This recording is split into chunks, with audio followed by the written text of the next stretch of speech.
사도행전 15장 12절 말씀입니다. 온 무리가 가만히 있어 바나바와 바울이 하나님이 자기들로 말미암아 이방인 중에서 행하신 표적과 기사 고하는 것을 듣더니 말을 마침에 야고보가 대답하여 가로되 형제들아 내 말을 들으라. 하나님이 처음으로 이방인 중에서 자기 이름을 위할 백성을 취하시려고 저희를 권고하신 것을 시몬이 고하였으니 선지자들의 말씀이 이와 합하도다. 기록된 바 이후에 내가 돌아와서 다윗의 무너진 장막을 다시 지으며 또 그 퇴락한 것을 다시 지어 일으키리니 이는 그 남은 자들과 내 이름으로 일컬음을 받는 모든 이방인들로 주를 찾게 하려 함이라 하셨으니 즉 예로부터 이것을 알게 하시는 주의 말씀이라 함과 같으니라. 우선 18절까지 봉독해 드렸습니다.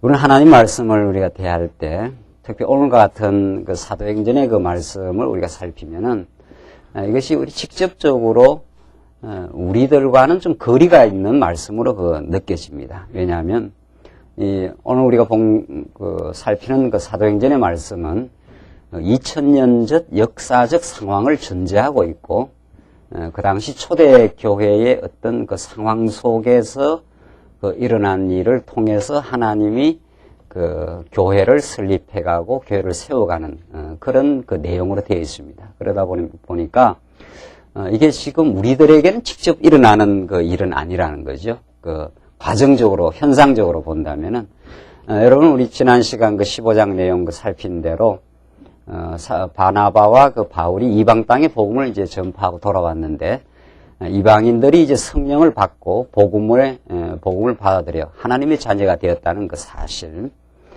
그런 사실을 돌아와서 보고하니까 유대인들이 그걸 참 받아들이기 어려워합니다.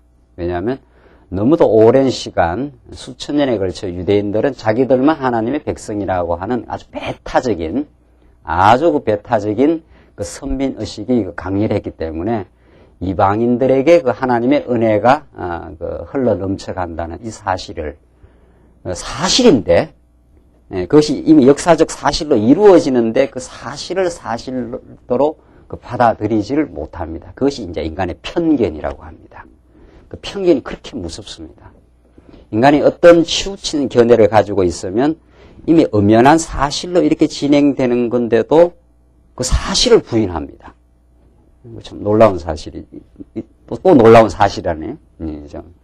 사실 엄연히 이게 진행이 되는데 생각이 열린 마음, 하나님께서 이렇게 편견이 아니라 이렇게 진행이 되는구나. 이렇게 이제 열린 마음을 하나님께서 주지 않고 어떤 치우친 마음으로 딱 이렇게 마음이 접어져 있으면 엄연히 사실이 진행되는데 그 사실을 사실로 받아들이지 못합니다.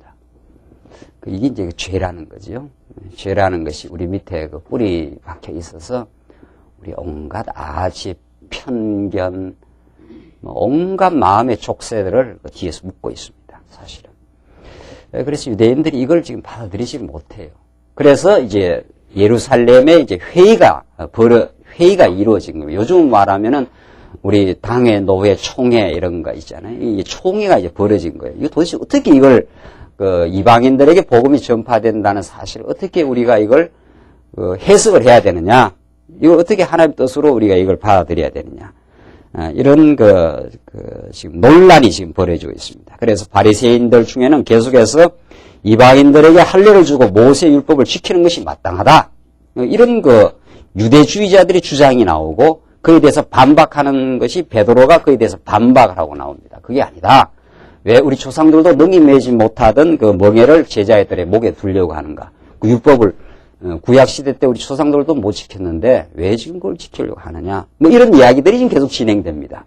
자, 그러니까 이게 우리한테는 조금 이런 내용은 지금 이 초대교회 1세기 이 상황인데 이 상황에서 유대주의자들과 이 복음주의자들, 이 복음을 강조하는 이제 예수님의 제자들이죠. 이런 지금 논란 상황이죠. 그러니까 우리는 지금 21세기에 살고 있기 때문에 뭐 지금은 우리 오늘 신앙생활 하는데 뭐 이런 유대주의자들이 직접 있는 건 아니죠. 누가 우리 주변에서 뭐 할례를 받아라 뭐 이런 이야기를 하는 사람은 없잖아요. 뭐 물론 이제 율법을 지키라 이런 말은 잘못 성경을 해석했지만, 그러니까 이런 내용, 이런 그 사도행전의 말씀이 직접적으로 우리하고는 좀 거리가 있어 보이는 내용처럼 이렇게 다가오기 때문에 오늘 아침을 많이 좀 드시고 오면 이래 진행을 하면은 벌써 잠이 옵니다. 벌써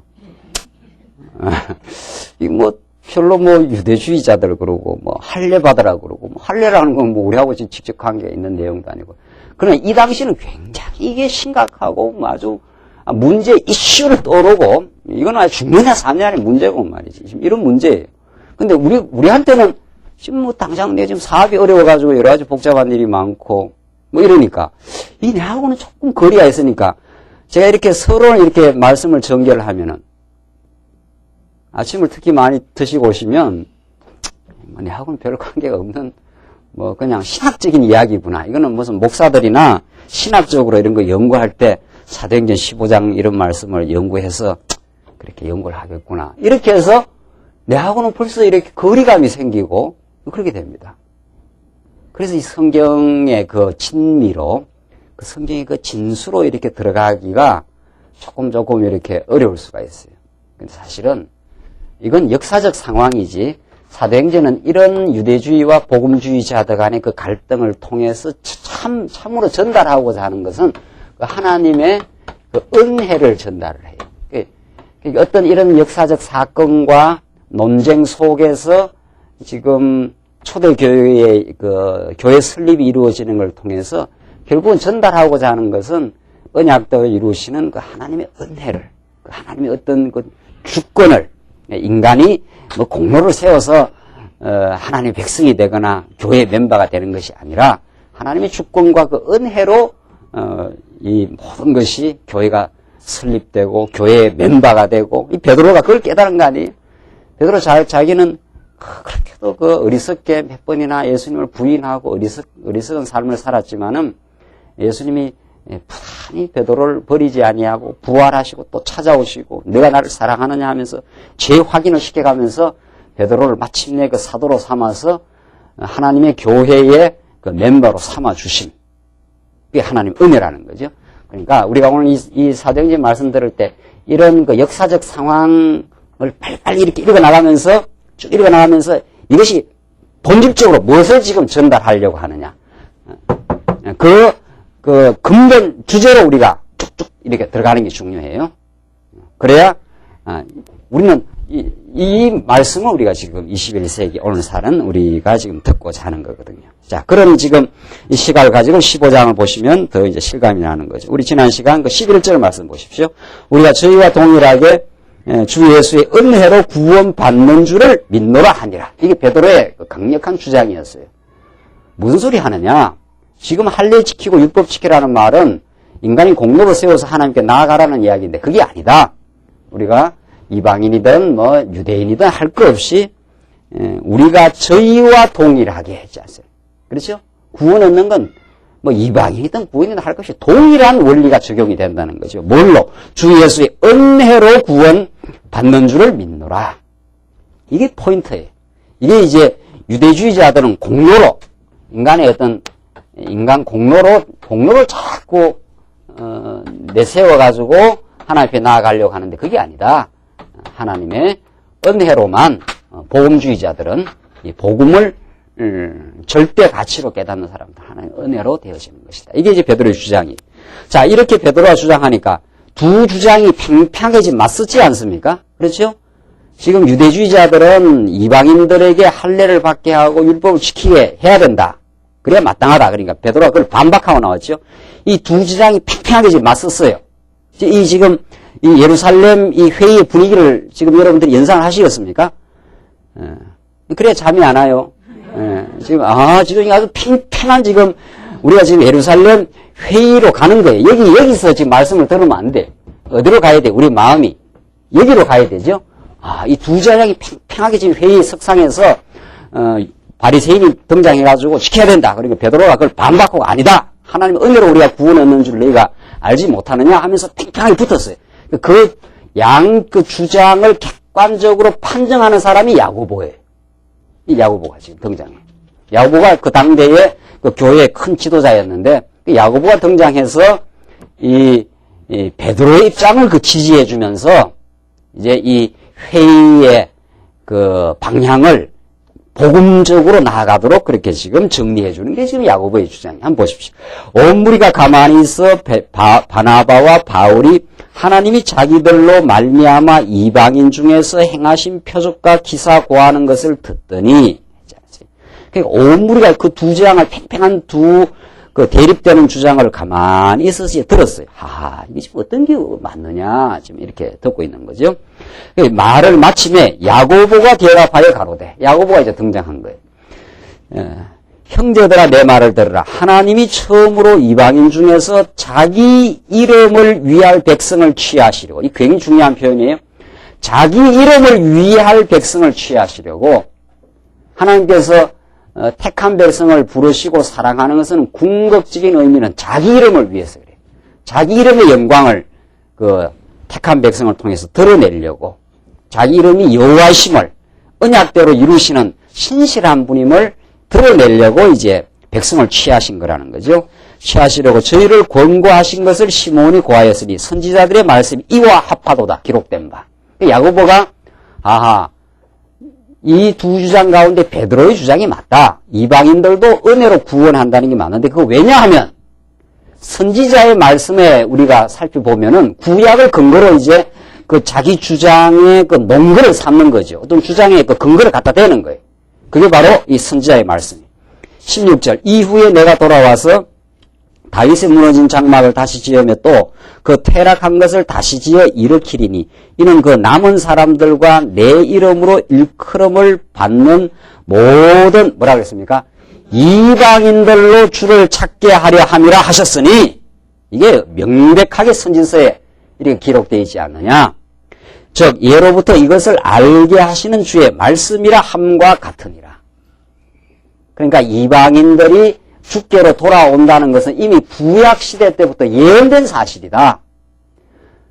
그 예언된 사실이 명백하게 선지서에 나타나 있는데, 너희들은 지금 바리새인들은 이 구약의 이 선지서, 또 구약의 율법, 구약은 율법과 선지인데, 이미 선지서에서도 이방인 구원을 이미 예언을 다 해놨는데, 너희들 유대주의자들은 지금 눈이 멀어가지고 편견을 가지고 완전히 잘못 치우쳐진 생각을 가지고 선지서도 지금 못 이루어내고 있다.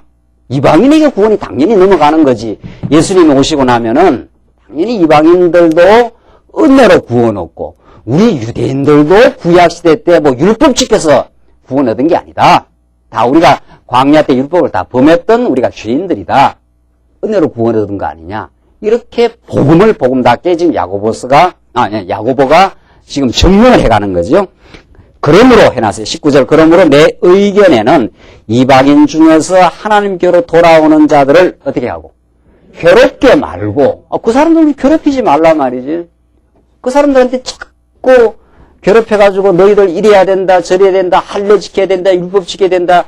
이렇게 되면은 복음이라는 것은 우리 성도를 괴롭게 하는 게 아니라 우리를 자유케 하고, 복음을 들으면 우리 마음에 용서함을 얻고 가벼운 짐을 지고 우리를 사랑하시는 그 그리스도의 사랑의 명예를 내기 때문에, 사랑하는 자는 자꾸 우리가 누가 우리를 사랑한다는 건 그 짐을 자꾸 벗겨주는 게 그 사랑하는 거 아닙니까? 사랑이라는 건. 그것이 예수님이 하신 일이라는 거죠. 그게 복음이라는 거죠.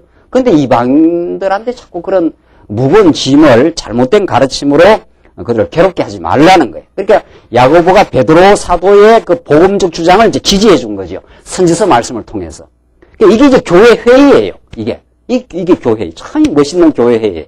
그러니까 우리가 교회 회의라는 것을 정말 교회 회의는 세속적인 회의하고 너무 다릅니다. 세속적인 회의는 뭐 같이 회의하고 어떤 회의에서 어떤 합의를 이루어내는 거 아니냐. 천만의 말씀이에요. 그러니까 우리 교회와 세상 집단이 이끌어져 가는 원리도 다르고 목적도 다르고 의미도 다르고 방법도 다릅니다. 그걸 우리가 깨달아야 우리가 세속주의를 넉넉하게 이겨납니다. 교회 회의는 내 주장을 하는 게 아니라 지금 베드로와 야고보가 자기 주장을 하는 게 아니 물론 의견을 내는데 그 의견의 근거가 하나님의 뜻이거든요. 하나님 말씀이. 하나님 말씀. 그러니까 어떤 게 더 하나님의 뜻에 합당하냐는 것이 교회 회의를 통해서 이렇게 저렇게 이야기를 하면서 보다 더 하나님의 뜻으로 나아가고자 하는 것. 이게 교회 회의예요. 세속적인 회의는 그게 아니에요. 보다 더 인간적 욕망을 실현할 수 있는 합리적 방법은 무엇이냐? 그거예요. 그러니까 완전히 다른 거예요. 목적도 다르고, 그 의견을 조율하는 그 의미가 다른 거예요. 의미가. 지금 야고보 사도는 베드로의 주장을 들어보니까 그게 복음적이고 맞거든요. 자, 그러니까 선지서를 근거로 해서 이방인들에게 구원의 역사가 이루어지는 것이 합당하다. 그들을 괴롭히지 말라. 왜 그들을 괴롭히냐? 그들이 복음으로 돌아오는 것을 우리가 감사하고 기뻐할 내용이 아니냐 이거죠. 다만 20절을 보십시오. 이게 야고보 사도의 아주 복음에 충실하면서도 그 성도들의 마음을 감싸내는 이런 그 아주 그 복음적인 지도자다운 면모가 여기 나와요. 한번 보십시오. 다만 그게 20절이에요. 20절. 우상의 더러운 것과 음행과 목매어 죽인 것과 피를 멀리하라고 편지하는 것이 가하니. 자, 그러니까 19절은 뭐냐 하면은 19절은 복음의 원칙이고 대원칙이에요.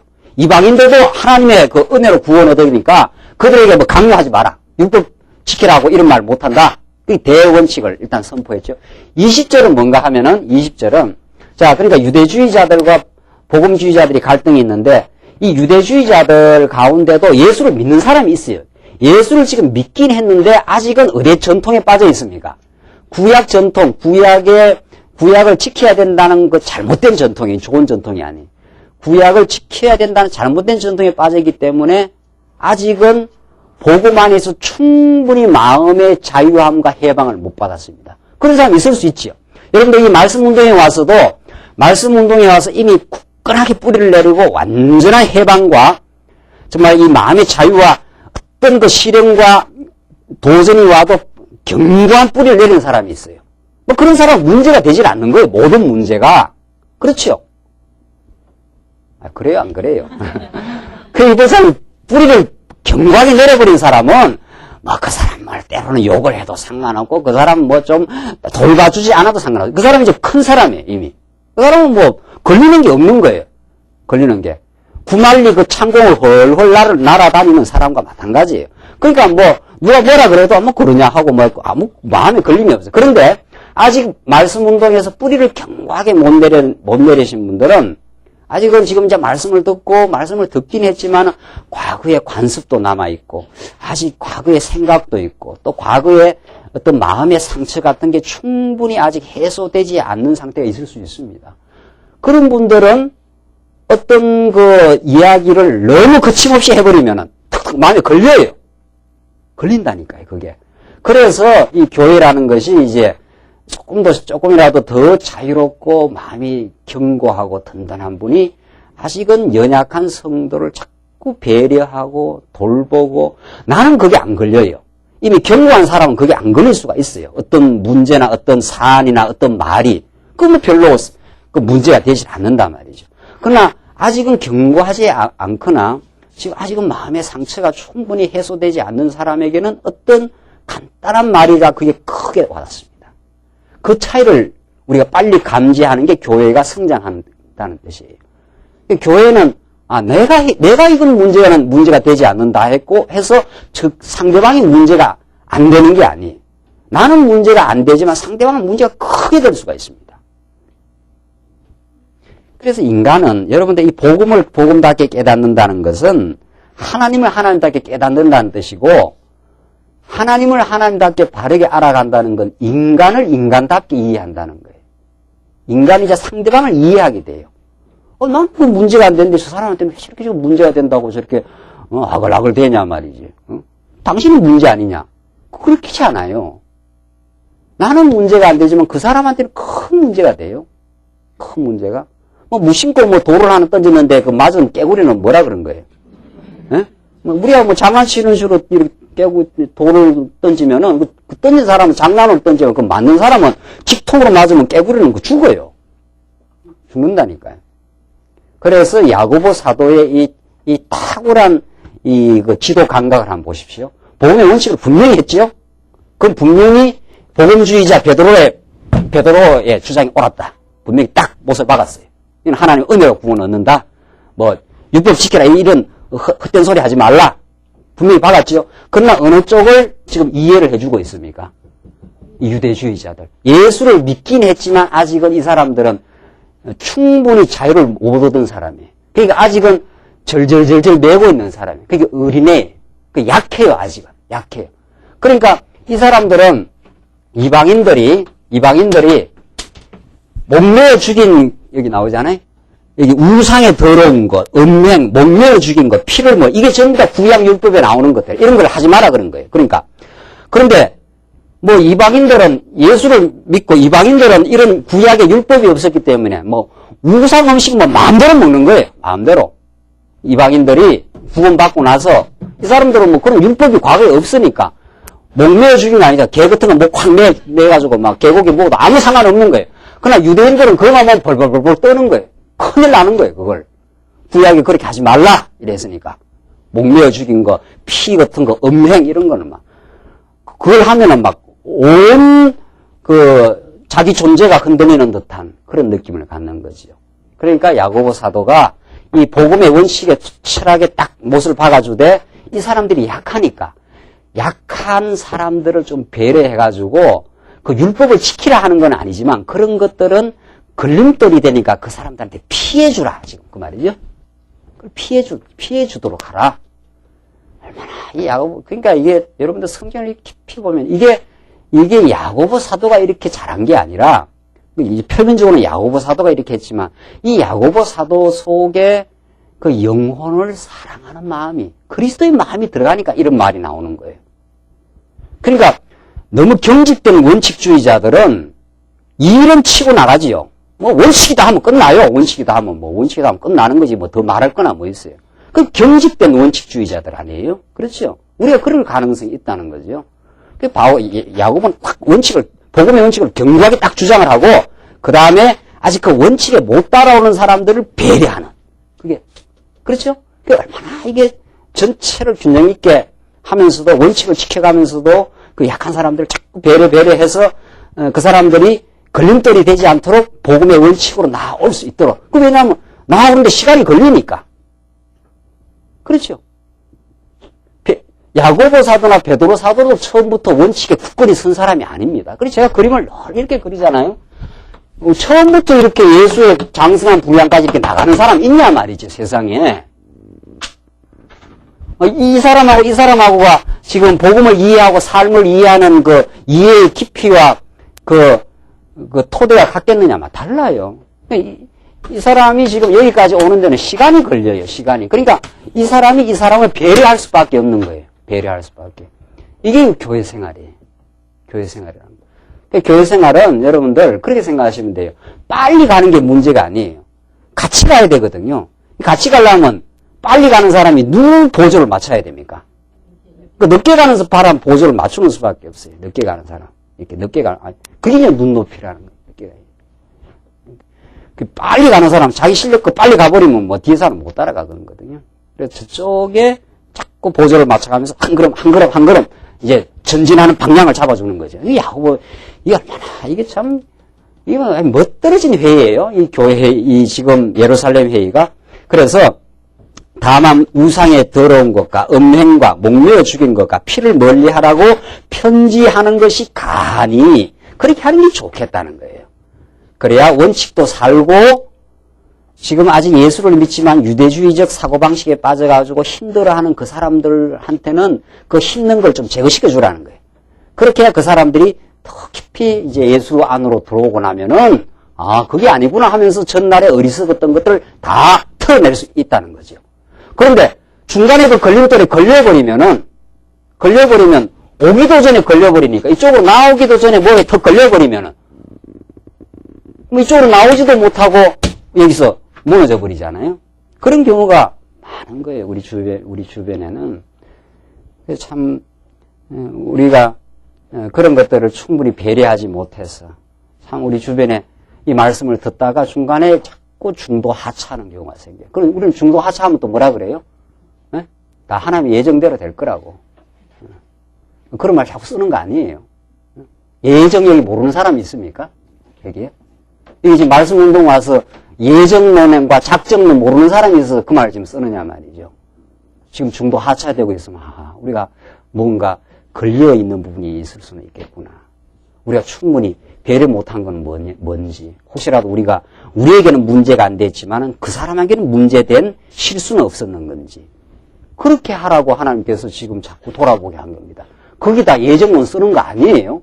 거기다가 아무데나 예정론 갖다 붙이고 아무데나 하나님 작정 갖다 붙이는 그거는 예정론이 아니고 자기의 부실함과 실수와 어리석음을 캄프라치 하기 위한 이용하는 거예요. 그건 예정론 그럴 때 쓰는 게 아니에요.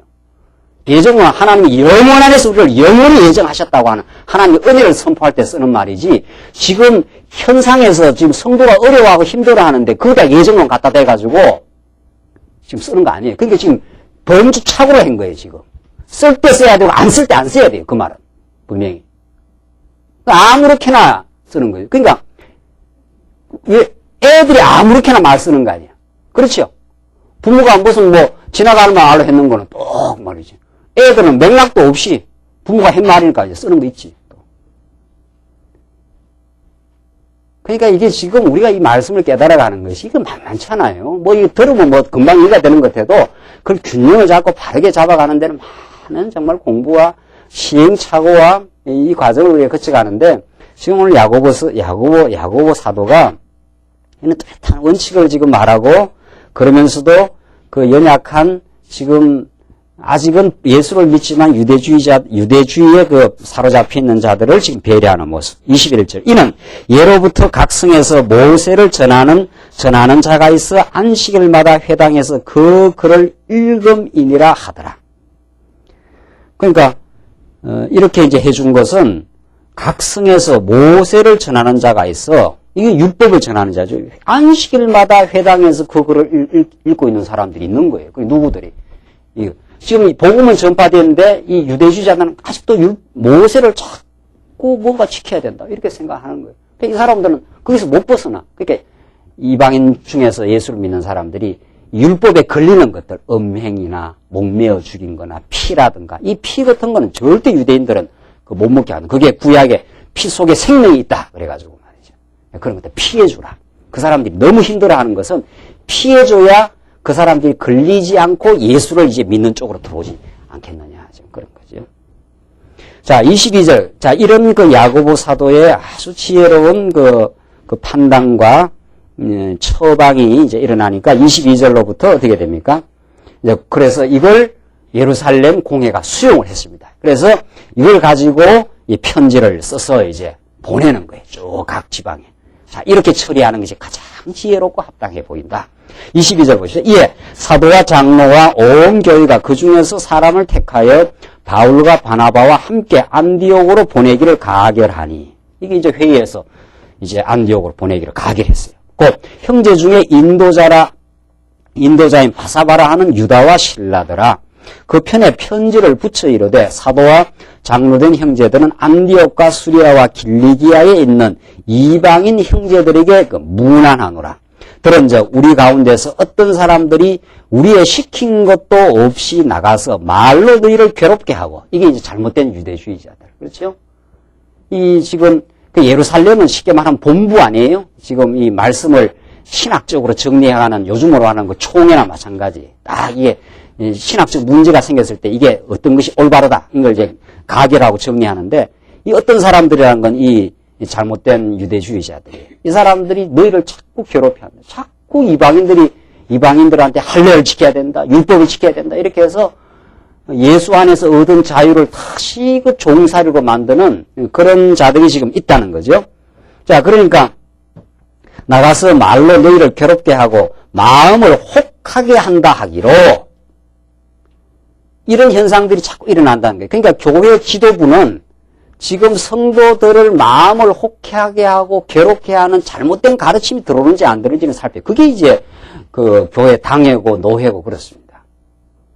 이게 바른 가르침을 자꾸 가르쳐야 성도님들의 마음에 평안을 얻고 마음의 안정을 가지고 자유를 얻는데 이 잘못된 가르침이 들어오면은 그게 성도들을 혹하게 하고 말씀 운동이 다가 아니야.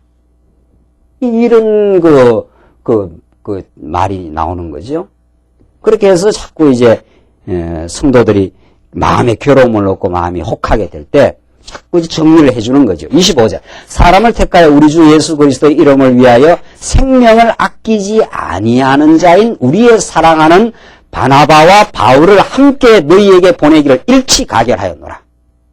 그러니까 이 예루살렘 총회에서 바나바와 바울을 신임을 해준 거죠. 그렇죠? 이게 참 중요한 거예요. 그렇죠? 우리 지난주간 뭐 했습니까? 우리 위임 투표, 우리 일꾼 투표 이런 게 했지 않았어요? 이런 게 바로 그런 거예요. 노예에서는 이 사람을 보낼 터이니까 이 사람이 복음에 충실한 사람이다. 이 사람의 가르침을 받도록 하시오. 이렇게 해서 노예에서 이렇게 지지를 해주고 보내는 거죠.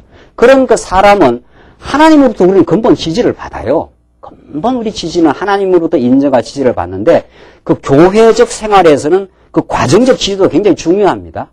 과정 지지도. 이 사람의 가르침을 받도록 하라. 또 그 사람 가르침을 받고 나서 우리는 그 사람의 가르침을 신임한다. 이런 그 서로의 마음의 교감 이런 것들이 우리 신뢰를 두텁게 하고 이 체제를 공고하게 해나가고 그런 거죠. 지금 그 예루살렘 총회가 생명을 아끼지 아니하는 자인 그리스도를 이름을 위하여 생명을 아끼지 아니하는 자인 우리의 사랑하는 바나바와 바울을 함께 너에게 보내기를 일치 가결하였노라. 이 사람이 틀림없는 사도니까 이 사람의 가르침이 믿을 만하다. 이 사람의 가르침을 따라라. 이렇게 지금 예루살렘 그 총회가 바나바와 바울을 그 지지해 준 거지요. 이게 아주 중요해요. 아주. 27절. 그리하여 유다와 실라를 보내니 저희도 이 일을 말로 전하리라. 성령과 우리는 이 요긴한 것들 외에 아무 짐도 너희에게 지우지 아니한 것이 가한 줄 알았노니. 그러니까 이 요긴한 것이 이 복음적 진리예요. 이 요긴한 것. 그러니까 교회는 여러분들 우리 광야교회가 나아갈 길은 이 요긴한 것 딱 하나를 붙들고 나가는 거예요. 교회는 복잡하지 않습니다. 교회가 복잡해지는 건 이미 요긴하고 절대적인 가치에 확신하지 않기 때문입니다.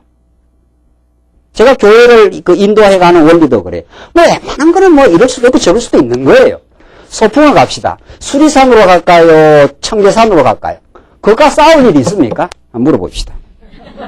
그거하고 싸울 일 있냐? 근데 그런 거하고 싸웁니다. 아니야, 수리산 가야 돼. 수리산. 청계산은 멀어. 그럼 수리산 갈 수도 있고 청계산 갈 수도 있는 거죠. 그거야. 그러면 싸울 일이 아니에요. 그런 거는. 근데 그것과 싸울 수가 있다는 거죠. 그 이제 사소한데 또 목숨 거는 사람들 있잖아요. 사소한데.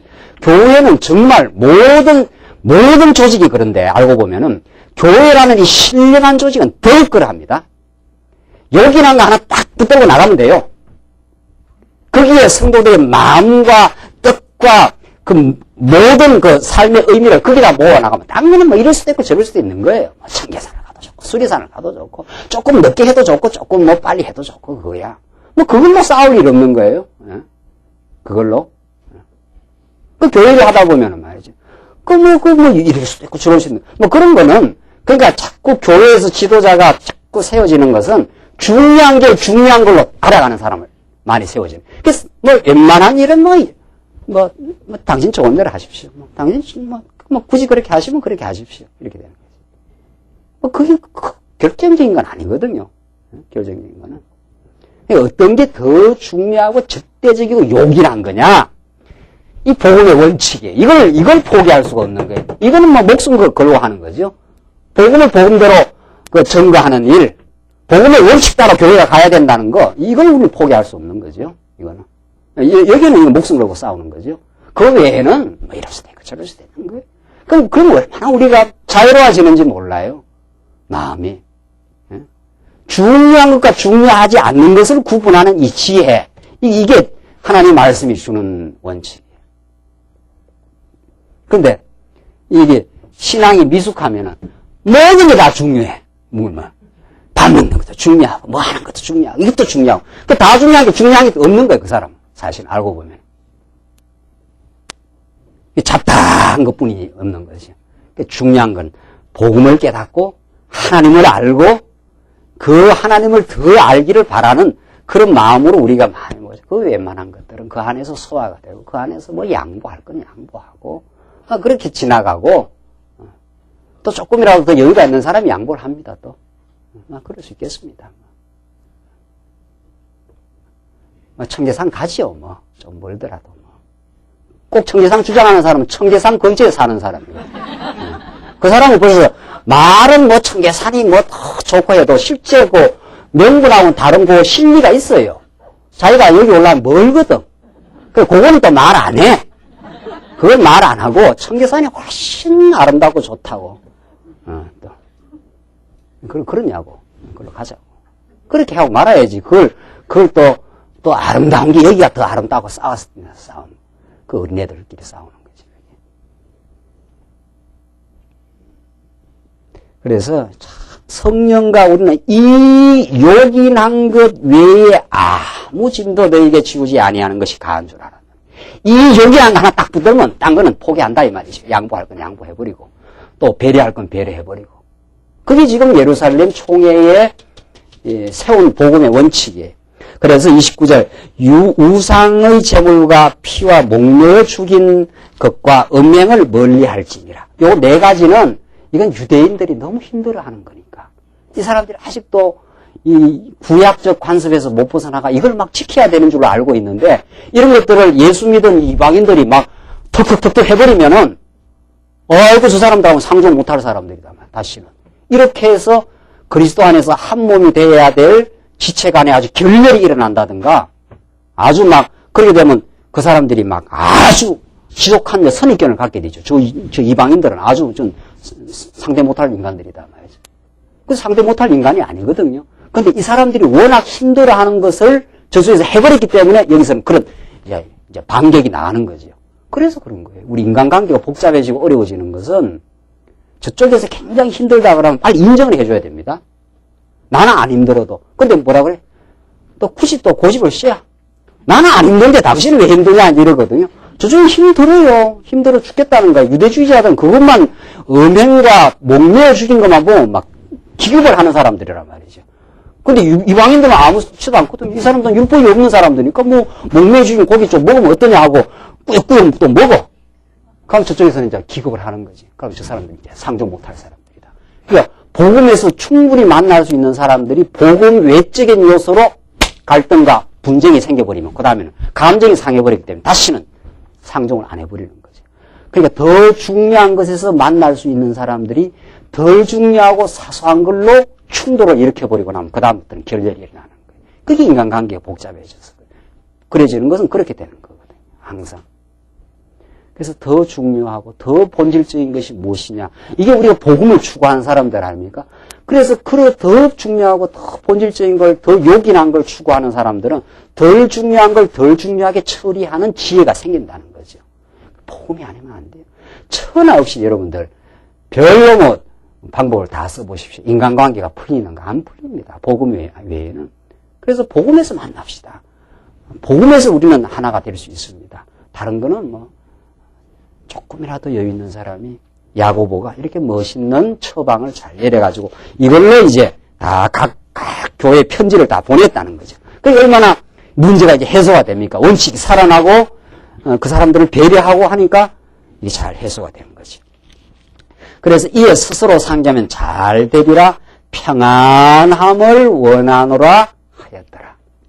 이런 복음의 원칙과 배려하는 사랑하는 마음이 있을 때 교회가 어떻게 된다고요? 평안하게 됩니다. 그게 교회가 성장해가는 교회. 교회가 자꾸 성장해가는 교회는 이런 지혜와 배려와 상대방이 힘들어하는 부분을 그대로 수용해주는 그럴 수 있겠습니다. 참 힘들겠습니다. 이렇게 공감해주는 그게 성장해가는 교회. 그게 복음적인 교회입니다. 그래서 아픔을 잘 토로할 수 있는 교회. 그렇죠?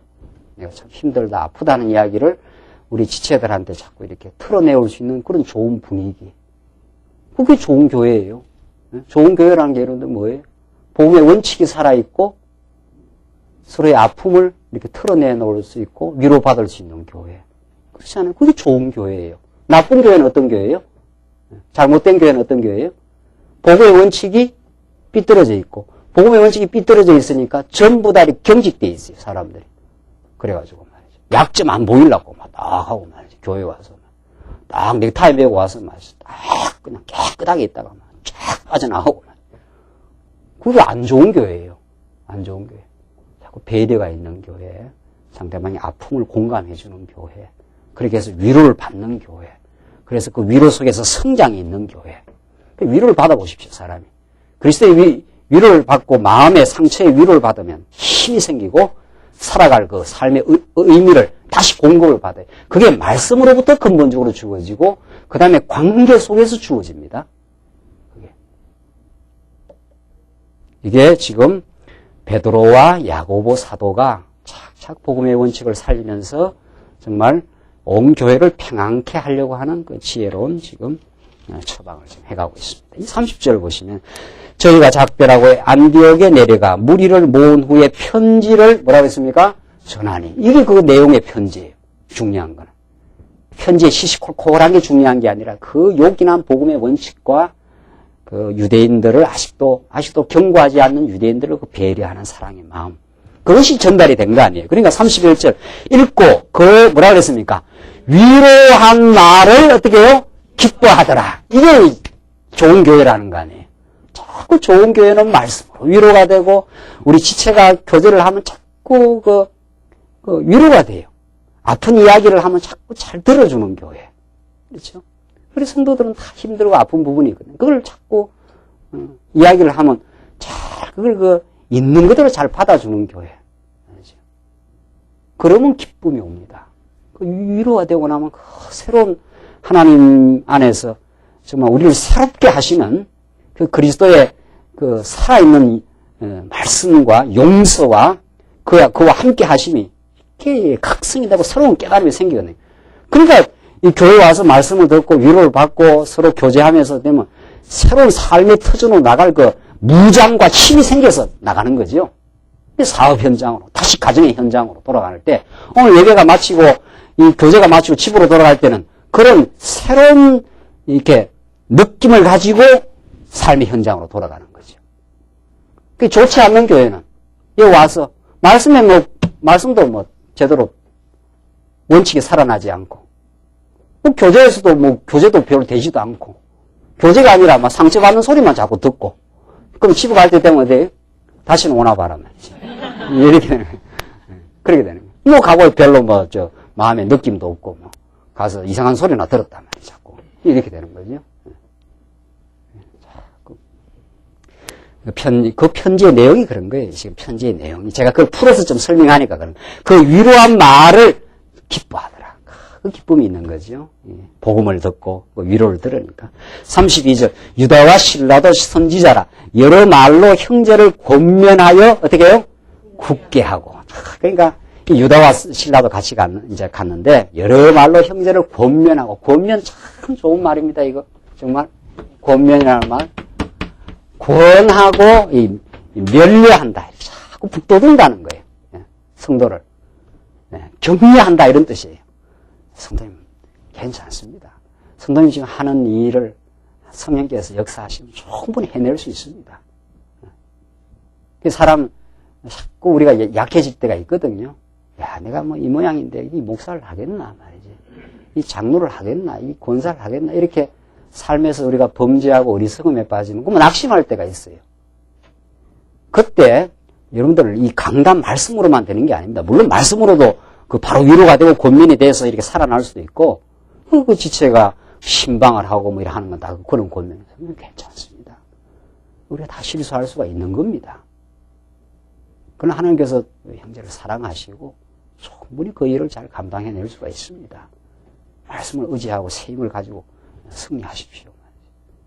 그게 권면이 권하고 그 힘을 이렇게 불어넣어준 그게 얼마나 새로운 도전을 해나가는데 강력한 힘이 되는 점. 이게 지금 그 편지가 내용이 다 그런 거예요. 위로하고, 위로한 말로 기뻐하고, 권면해서 굳게 하고, 흔들흔들 하니까, 권면해주면 견고하게 또 뿌리를 한 번 더 내려요. 그게 교회가, 우리 교회 분위기가, 우리 지체 그 교제가 하는 일이 그런 거예요. 속해서 만나서, 구역에서 만나서, 아픈 이야기들, 힘든 이야기들 들어주고 말이죠. 권면을 하고, 일단 들어줘야 돼요. 힘들어하고 괴로워하고 하는 부분이 있으면, 아유, 그렇게 힘들었냐고, 몰랐다고 말이죠. 들어주고. 그래서 복음의 원리를 통해서 그 아픔을 위로를 해주고. 그렇게 하면 교회 전체가 알게 모르게 아주 무럭무럭 자랍니다. 아주. 여기 와서 셈을 얻고 위로를 받아보십시오. 다시 안 오고 싶은가 말이지. 다시 오고 싶고 말이지. 그게 교회가 자라는 거예요. 숫자가 많아지고 뭐 연보가 많이 나오고 그게 교회가 자라는 게 아니에요. 그거는 외적인 결과지요. 물론. 그건 외적인 결과인데. 중요한 거는 이 속 사람이 충만하게 위로를 받고 속 사람이 새로운 삶의 의미를 공급을 받고 우리 관계 속에서 행복을 누리고 말이죠. 그게 진짜 잘하는 거. 그러면 이제 외적인 건 따라 나오는 거예요. 그거는. 그 외적인 그 포인트가 우리 교회 목회의 포인트가 아니에요. 그건 그 따라 붙는 거예요. 그냥. 붙을 만큼 붙고 말 만큼 많은 거지. 우리 온 성도가 말이죠. 오늘 본문의 말씀 이런 그 복음의 원칙이 자꾸 전달되고 해서 굳게 되어지고 33절 보십시오. 얼마 있다가 평안히 가라는 전송을 형제들에게 받고 자기를 보내던 사람들에게로 돌아가대. 형제들이 그 말을 듣고 나니까 얼마나 마음에 평안을 얻으니까 이제 다시 그들을 보내줍니다. 평안히 가라는 전송을 이제 받고 또 다른 지역으로 또 가지요. 바울과 바나바는 안디옥에서 유하며 다수한 다른 사람들과 함께 주의 말씀을 가르치며 뭐라 그랬습니까? 전파하니라. 그래서 계속해서 지금 여러 지역에 가서 이제 편지를 전파하고 다시 이제 안디옥으로 왔습니다. 36절. 수일 후에 바울이 바나바더러 말하되 우리가 주의 말씀을 전한 각 성으로 다시 가서 형제들이 어떠한가 방문하자 하니 이게 뭐냐 하면은 1차 전도를 그 아시아 반도에 했는데 거기에 어떻게 해요? 주의 말씀을 전한 각 성으로 어떻게 해요? 다시 가서 재차 신방하는 거죠. 한번 이렇게 복음을 전하고 안디옥으로 돌아와서 다시 거꾸로 이제 가는 거예요. 그러니까 이렇게 되어 있습니다. 여기가 안디옥이거든요. 안디옥에서 처음에는 구브로 섬으로 해서 비시디아 안디옥으로 여기 이 지역을 다니다가 이제 안디옥으로 돌아왔죠. 안디옥으로 돌아왔어요. 그래서 다시 이 지금 소아시아 반도 일대에 다시 이번에는 배 타고 가는 게 아니고 이쪽으로 갑니다. 이쪽으로. 이 육로를 통해서. 그래서 복음이 전파한 그곳에 다시 들러가지고 그 사람들이 복음 안에 굳건히 서 있는지 또 위로의 말씀이 필요한지 권면의 말씀이 필요한지를 지금 방문하자 하는 거죠. 이게 이제 신방이나 마찬가지예요. 37절. 바나바는 마가라 하는 요한도 데리고 가고자 하나 바울은 밤빌리아에서 자기들을 떠나 한 가지로 일하러 가지 아니한 자를 데리고 가는 것이 옳지 않다 하여 서로 심히 다투어 피차 갈라지니. 이 사도들도 보십시오. 한번 대판 싸울 때는 싸우는 거죠. 그 참 성경이 너무도 재미나요. 예. 이 바울과 바나바는 그 당대 아주 사도들인데 그 전략상 차이가 생겼어요. 전략상. 한 사람은 마가를 데리고 가자. 바나바는. 바울은 안 된다. 바울이 아주 더 강경한 입장으로 보여지네요. 그래서 서로 심히 다투어서 그러면 네 갈 길 가고 내 갈 길 가자 이렇게 된 거예요. 또 이게 이제 하나님의 뜻은 이루어요. 결국은 뜻은 이루는데 이런 표현들을 성경에 그대로 노출시킨다는 사실이죠. 우리는 사도들이나 구약의 선지자나 구약의 그 위대한 그 모세라든가 이런 우리의 믿음의 선진들 정말 위대하게 보이지만 하나님은 마지막 신앙이 위대할 뿐이지 그 인간의 모습은 아주 인간적 모습을 가차없이 드러내는 거죠. 모세의 인간적, 우리 지금 철학이 공부하잖아요. 성도대학에서.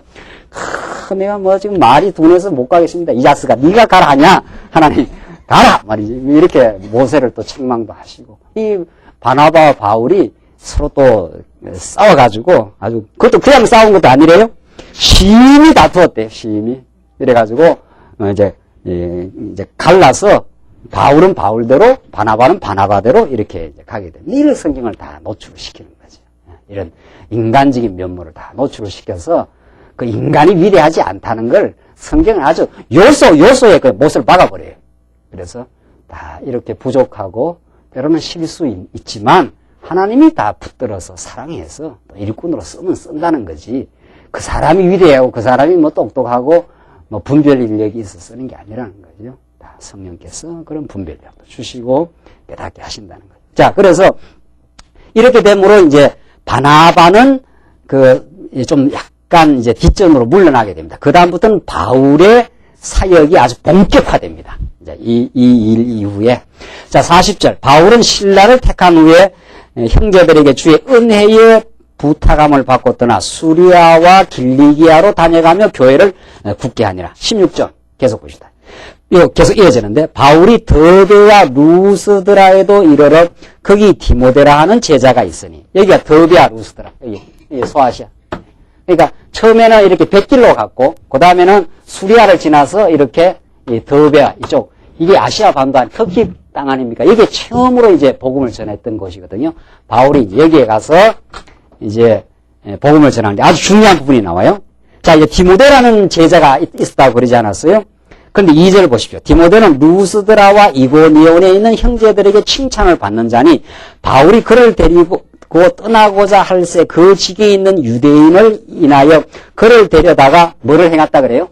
할례를 행하니 이는 그 사람들이 그에 붙이는 헬라인인 줄을 다 알미라. 자, 이게 무슨 말이에요, 그러니까? 무슨 말이에요? 왜 이 사건을 여기다 왜 기록해놨어요?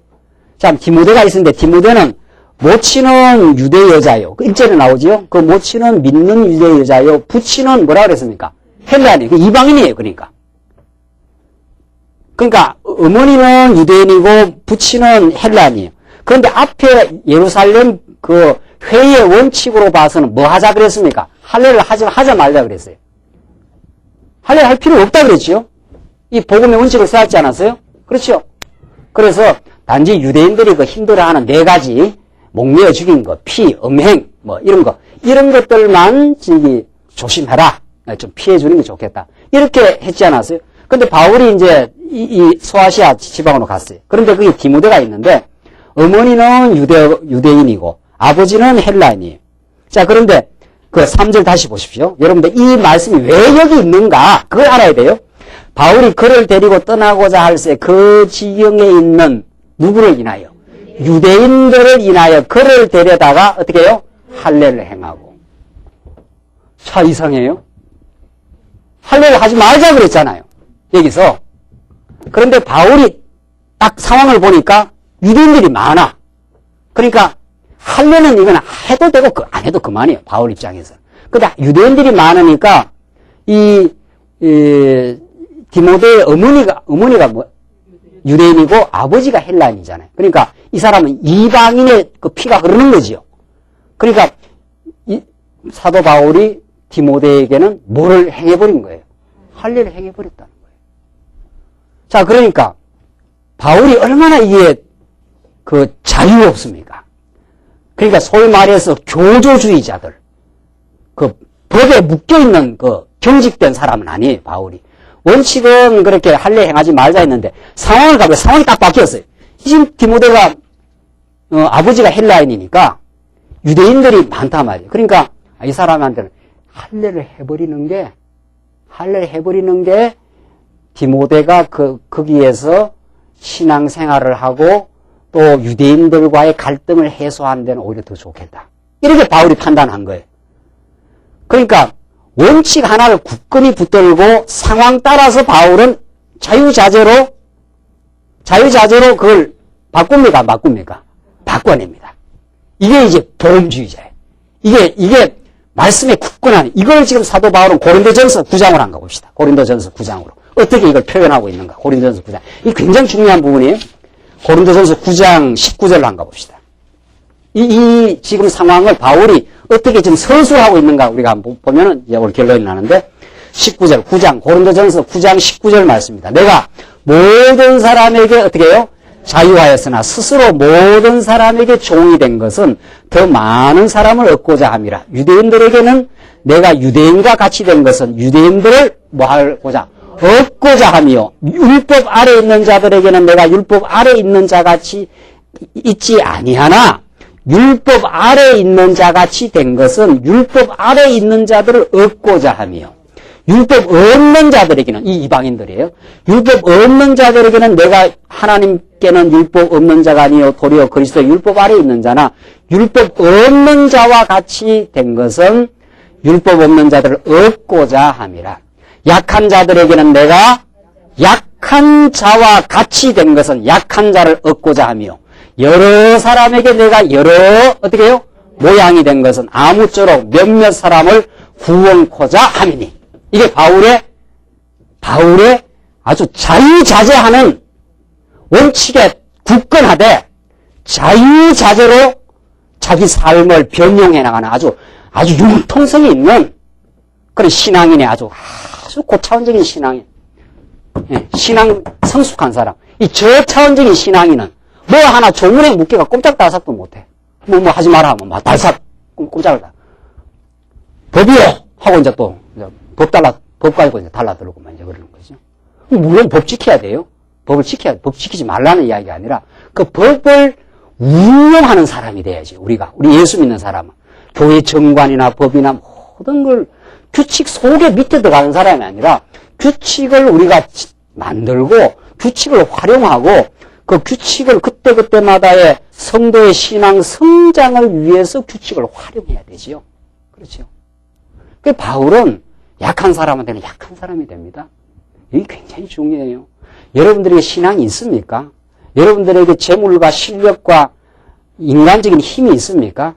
그 힘이 교회에 와서는 발휘되는 게 그 힘을 있는 대로 발휘해. 그건 언제나 모든 세상적인 힘은 신앙의 여과를 거칩니다. 약한 사람한테 가서는 약한 사람이 되는 겁니다. 약한 사람한테 가서 내 강한 걸 보여주면 그 사람이 더욱 열등의식을 가지고 더 힘들어져요. 그렇지 않겠느냐 말이에요. 지금 그 사람은 어떤 부분이 굉장히 약해서 힘들어 하는데 나는 그 문제가 안 되고 나는 이 문제에 대해서 굉장히 자유하다. 나는 뭐 굉장히 지금 뭐 모든 게 잘 된단 말이에요. 그럼 그 사람은 굉장히 더 힘들어져요. 그런데 이게 지금 바울의 이런 가르침, 지금 바울이 원칙을, 복음을, 할례를 해야 되느냐 말아야 돼요. 늘 질문할 때, 목사님 이걸 해야 됩니까 말아야 됩니까? 그럼 또 뭐라고 우리는 가르쳐요? 믿은 대로 하십시오. 마음에 사랑이 있으면 할 수도 있고 안 할 수도 있습니다. 그럼 그 말을 알아듣지를 못해요. 하라는 말인지 하지 말라는 말인지. 그게 아직은 이제 복음의 원칙에 분명하지 않아서요. 마음에 사랑하는 마음이 있으면 할 수도 있고 안 할 수도 있는 거예요. 그걸 하느냐 안 하느냐가 중요한 게 아니고 그 동기가 뭐냐 그걸 지금 따지고 있는 거거든요. 사랑하는 마음이 있으면 자식을 달랠 수도 있고 자식을 때로는 어떻게 몽둥이 걸고 어떻게 팰 수도 있습니다. 그러면 나타나는 현상은 어때요? 하나는 사람 때리잡은 것 같고 하나는 뭐 달랜 거 부들부들 달랜 것 같으니까 다른 것 같습니까? 아니에요. 동기가 사랑이면 때리는 것도 좋고 달리는 것도 좋습니다. 동기가 사랑이 아니고 이제 미움이 있다 싶다. 미워하고 별로 사랑하지를 않으면 달랠 이유도 없는 거죠. 무관심했고 내버려 둔다거나 때릴 때는 또 자기 성질에 이제 또 두드려 패는 수가 있죠. 자기 성질 나가지고. 그러니까 때리느냐 안 때리느냐가 중요한 게 아니에요. 그 사랑하느냐 안 사랑하지 않느냐가 중요한 거거든요. 이게 이제 복음의 원칙입니다. 바울은 아주 자유자재로 지금 다니고 있는 거예요. 강한 사람한테는 좀 강하게 나타나고 약한 사람한테는 약하게 나타나고. 바울은 어떨 때는 이렇게 하고 저럴 때는 저렇게 하느냐. 어떨 때는 그렇게 하고 저렇게 하는 게 아니라 원칙이 분명하고 상황 따라서 사람을 교제를 하고 그렇게 합니다. 바울은. 그래서 더 많은 사람으로 하여금 참된 자유를 얻게 하려고. 이게 그리스도의 마음이에요. 그리스도는 하늘에서 우리를 구원한 게 아니에요. 아주 약한 우리와 체휼하시고 함께 하시고 우리의 약함을 그대로 인정을 해주고 우리의 약함을 공감을 해주고 우리를 구원해내시는 분이에요. 이게 교회예요. 여러분들 교회의 아름다움을 아시겠습니까? 교회는 인간적 자랑을 하는 것이 아니고 그리스도를 자랑하고 더 정말 지혜롭고 더 약한 사람에게 약한 것으로 나타나서 그와 공감을. 자기는 강한 거예요. 자기는 지금 아프지 않아요.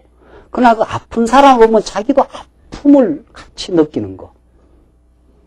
그게 우리 그리스도의 마음이고, 그게 우리 교회를 교회답게 만드는 일입니다. 사도 바울은 복음의 원칙을 가진 원칙주의자였지만은 얼마나 그 자유롭고 얼마나 그 상황을, 그 성도들의 마음을 읽어내고 그 성도를 성장시키는 쪽으로 판단을 유연하게 해나가는 정말 살아있는 신앙이었습니다. 하나님께서 그렇게 만드시고 우리 교회를 하나님께서 그렇게 하리라 우리는 확신합니다. 기도하십시다. 우리 자비하신 하나님 아버지, 우리에게 베푸신 은혜를 감사합니다. 오늘도 진리의 말씀을 통해서 하나님께서 초대교회를 진리의 원칙을 세워가게 하시고 교회의 모든 성도들의 마음을 붙들어가게 하시는 이 놀라운 성령의 사역을 확인했습니다. 하나님 아버지, 우리들에게 복음의 더 깊은 깨달음과 복음의 원리를 저희들 깊이 깨달아가게 하실 뿐만 아니라 참으로 우리 교회 생활하면서 우리 사랑하는 지체들과 더불어 정말 그리스도의 마음을 나누는 참된 교회 생활 있게 하시옵소서. 예수님 이름으로 기도하옵나이다. 아멘.